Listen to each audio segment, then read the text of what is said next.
বন্ধুরা, আবারও একটি নতুন ভিডিও নিয়ে আসলাম আপনাদের মাঝে। তো চলেন কথা না বাড়িয়ে মূল ভিডিওতে যাওয়া যাক। আজকের ভিডিও হতে চলেছে মায়ের সাথে কখনোই খারাপ আচরণ করবেন না। নাম্বার 1, যে মা তোমাকে হাঁটতে শিখিয়েছে তাকে অবহেলা করলে জীবন তোমাকে চলতে দেবে না।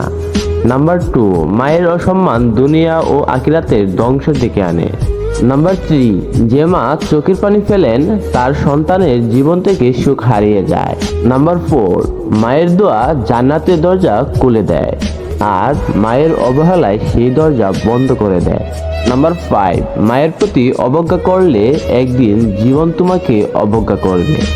বন্ধুরা, ভিডিওটি যদি ভালো লাগে অবশ্যই চ্যানেলটি সাবস্ক্রাইব করবেন এবং একটি লাইক করতে পারেন, কারণ আপনাদের একটি লাইক আমাদের পরবর্তী ভিডিও বানাতে উৎসাহ যোগায়। ভালো থাকবেন, সুস্থ থাকবেন। আল্লাহ হাফেজ।